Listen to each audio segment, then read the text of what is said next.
whole world is governed by laws. The universe, in fact. Laws. We call it the law of electricity. We call it the law of gravity. There's mathematical laws. There's physical laws, speed and velocity laws, agricultural laws. There's all kinds of laws. This one we've heard since we were small, I'm sure. It's called the law of sowing and reaping. In fact, we've probably heard it so often we could quote it. It says, whatever you sow, what? You shall reap. Fairly blunt, hopefully clear. Here's my first suggestion on the law of sowing and reaping. Don't try to beat it. You might as well try sitting on the sun in the morning. Keep it from coming up. You'll have better luck. Whatever you sow, you reap. Now, for a fair share of my life, I'm a bit mixed up on how all this applies. Among a lot of things I was mixed up on. I knew I wasn't reaping too good. That I understood. My problem was I was confused about what was causing it. Remember me with the funny list? I thought those are the reasons why it isn't working out well. And then Mr. Schoaf gave me the clue that helped me figure it all out. He said, Mr. Rohn, I have another answer for you. There's another way to quote this law that'll show you where the problem is so you can go to work on it right away. All you need to know is where the problem is, then you can go to work on it. So he quoted me the law another way, and I found out what my problem was. Here's the way you quote the law. Whatever you reap is what you've sown. Now I knew what my problem was. Whatever you reap is what you've sown. If you don't like the crop, who do you look up? Answer, whoever planted it. And where do you find who planted your crop? Answer, in the mirror. What I finally learned to do come fall was to go to the mirror. That's where you go. And if necessary, you say, a few skinny carrots? I got to be unimpressed. Where were you last spring? Asleep? Didn't you read the books? Did you break your hoe? Let me give you 7 key points to the law of sowing and reaping. Let's tick right down through the list of 7, and it'll be break time. 7 points to sowing and reaping. Here's part of the philosophy that really helped me to make some changes in life direction. Number 1, the law of sowing and reaping is negative. That's number 1, which simply means if you sow bad, you reap bad. Now this is kind of 3rd grade, but it doesn't hurt to go over the basics. If you plant thistle seeds, you don't get pumpkins. Honest, no use looking for pumpkins. John says, how come no pumpkins? Come on, John. The law's negative. That's how come. Now here's number 2. The law's positive. Which simply means if you sow good, you reap good. If you plant pumpkin seeds, you don't get thistles. Not from pumpkin seeds.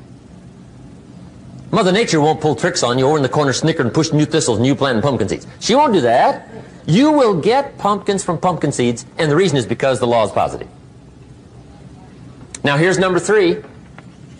I got excited when I found out the full dimension of this. See, you do not reap what you sow, but rather you always reap much more than what you sow. So the 3rd key word is more. You don't get back what you put out. You get back much more than what you put out. And it works both positive and negative. On the negative side, it said, if you sow to the wind, you reap the whirlwind. So you've got to get ready for that, or you will be naive. But now it also works positive. If you plant a cup of corn in the spring, how much corn do you reap in the fall? Not a cup. You might as well keep the cup you got. Why go to all the trouble, planting a cup of corn in the spring, water it and take care of it all summer, look after it carefully, cross your fingers and pray? Why go through all that? Reason, come fall, you could well get a bushel for the cup. A bushel for a cup. It's called one of life's better deals. Guy says, well, yeah, I'll figure out how that works. You could get rich. That's right. That's right. Then how come more people aren't wealthy? They don't study much, sow and reap. The guy says, well, yeah, you work where I work, but the time you struggle home, it's late. You've got to eat a bite of supper, watch a little TV. Here's number 4. Fourth key to sowing and reaping. There are many ways to sow and reap. There's many ways to change your life. There's many ways to get promoted. There's many ways to move up. There's many ways for financial independence. There's so many ways to do well, especially in this country. You don't have to go without any. If we lived in the middle of Africa, the middle of India, with economic disaster all around, you might have some excuses for not doing well. But not here. There's too many ways here. There's too many libraries. There's too many classes. There's too many seminars. There's too much information. There's too many books. There's too much capital. There's too much help. There's too much training here not to do well. There's too many ways. So find you some ways. There's plenty. Here's the fourth key to sowing and reaping, or 5. And that key word is anyone. Anyone can sow and reap. That's what's exciting. Anyone can. Now the question is whether or not you will. But can is not the question. Will is the question. Anyone can. Mr. Keogh says, try my plan. I put it together. The Keogh plan. Put aside $145 a month for the next 30 years. It's $1 million with the tax advantages. $1 million, 30 years, Keogh plan, $145 a month. Not a bad plan. Become a millionaire. Now, anybody can. The question is, who will? That's the question. Son asked his father, when his father's 50, we're rich, right? The Keogh thing? His father said, no, we're not rich. His son says, well, the Keogh thing, the $145 a month Keogh thing. He says, yeah, I know the Keogh thing, but I didn't go for that.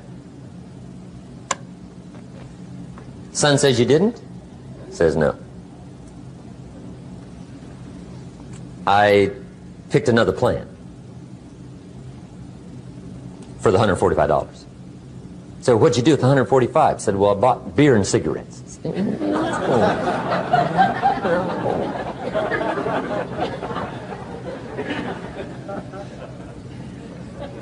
See, anybody can, whether you will or not. See, that's the question.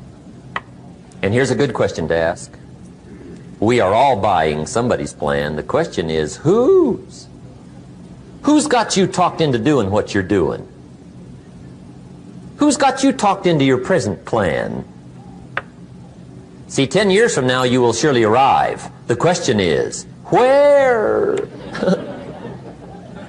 But see, anybody, if you want to, can go searching for a good plan, pick it, and start working it. And sure enough, as the time passes, as it surely will 5 years from now, 10 years from now, then you'll be winding up wearing what you want to wear, driving what you want to drive, living where you want to live, become what you want to become.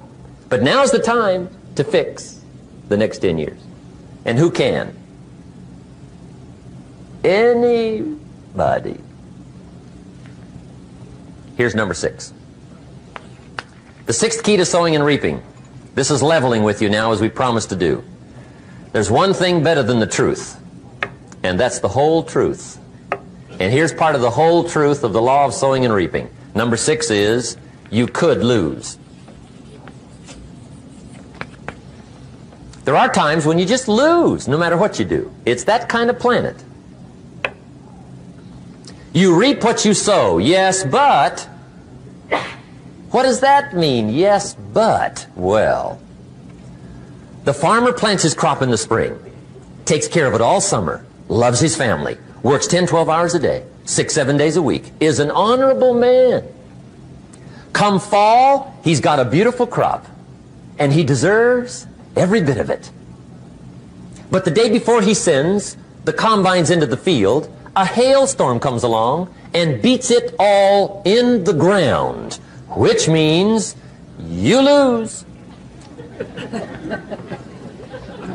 Somebody says, well, what did he do wrong? Answer, nothing. It's just that kind of planet.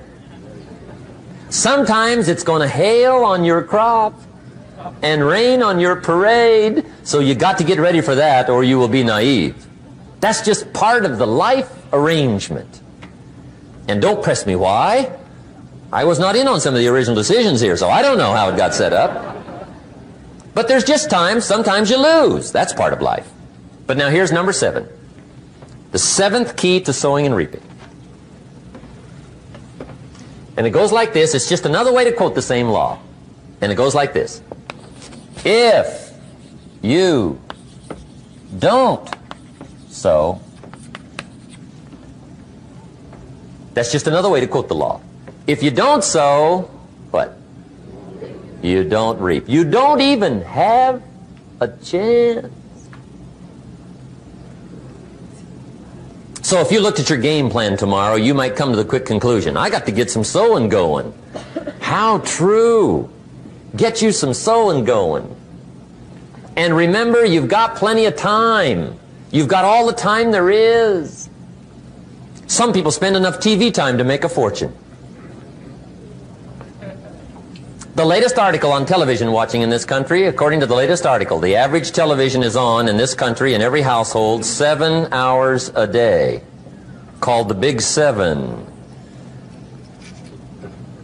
I asked a guy one time what his TV cost. He said about $450. I said, you forgot to look at the price tag.